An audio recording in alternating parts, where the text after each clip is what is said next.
धरती पर पहला कदम, एक अनसुलझा रहस्य। जब से इंसानों ने सोचना शुरू किया है, एक सवाल हमेशा दिमाग में रहा है, धरती पर पहला इंसान कौन था? ये एक ऐसा रहस्य है जो सदियों से सबको सोचने पर मजबूर करता रहा है, चाहे वो दार्शनिक हो, धर्मगुरु हो या वैज्ञानिक। इस वीडियो में हम अलग अलग धार्मिक और वैज्ञानिक नजरिए से इस सवाल का जवाब ढूंढने की कोशिश करेंगे। हम हिंदू धर्म की कहानियों से लेकर अब्राहमिक धर्मों तक और दुनिया भर की दूसरी कहानियों को भी जानेंगे। आखिर में हम देखेंगे कि विज्ञान इस बारे में क्या कहता है। ये याद रखना जरूरी है कि हर नजरिया अपने आप में महत्वपूर्ण है और इस वीडियो का मकसद किसी एक नजरिए को सही या गलत साबित करना नहीं है, बल्कि हम ये समझने की कोशिश करेंगे कि अलग अलग संस्कृतियां इंसान की शुरुआत को कैसे देखती हैं। हिंदू धर्म दुनिया के सबसे पुराने धर्मों में से एक, सृष्टि और इंसान की उत्पत्ति के बारे में बहुत कुछ बताता है। हिंदू धर्म के अनुसार ये दुनिया बार बार बनती और बिगड़ती रहती है। ये एक चक्र है जो कभी नहीं रुकता। हर बार जब ये दुनिया बनती है तो ब्रह्मा जी, जो कि सृष्टि के रचयिता हैं, सब कुछ बनाते हैं। हिंदू धर्म ग्रंथों में मनु को पहला इंसान माना गया है। उनका जन्म शतरूपा के साथ हुआ था, जो कि पहली स्त्री थी। ऐसा माना जाता है कि ब्रह्मा जी ने मनु और शतरूपा को इसलिए बनाया ताकि वो धरती पर जीवन की शुरुआत कर सकें और इंसानों की संख्या बढ़ा सकें। मनु को एक न्यायप्रिय और धार्मिक राजा के रूप में जाना जाता है और उन्हें मनुस्मृति नामक एक महत्वपूर्ण हिंदू कानून पुस्तक लिखने का श्रेय दिया जाता है। अब्राहमिक धर्म जैसे कि इस्लाम, ईसाई धर्म और यहूदी धर्म सब मानते हैं कि आदम और हव्वा पहले पुरुष और पहली महिला थे। इन धर्मों के धार्मिक ग्रंथों के अनुसार ईश्वर ने आदम को अपनी तरह बनाया और उसे अदन के बगीचे में रहने के लिए दिया। फिर ईश्वर ने आदम की पसली से हव्वा को बनाया ताकि वह उसकी जीवन साथी बन सके।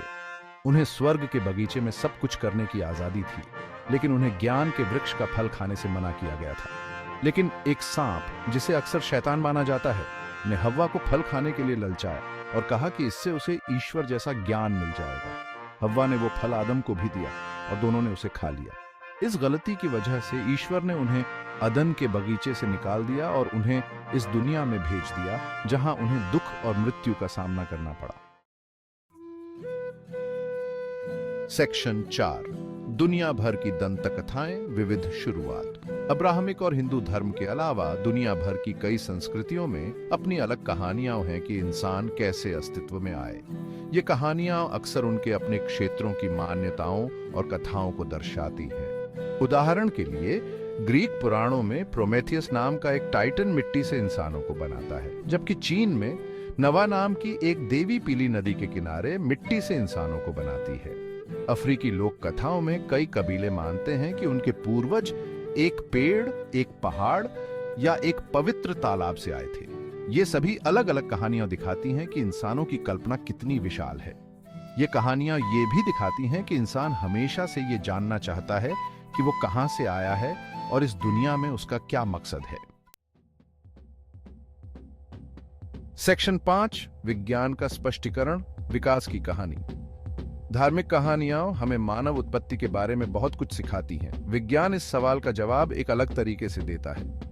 विकास का सिद्धांत, जिसे चार्ल्स डार्विन और अल्फ्रेड रसेल वॉलेस ने दुनिया के सामने रखा, कहता है कि इस धरती पर जितने भी जीव हैं वो सभी एक ही पूर्वज से आए हैं। इस सिद्धांत के अनुसार प्राकृतिक चयन नामक एक प्रक्रिया से समय के साथ जीवों में बदलाव आते रहे हैं।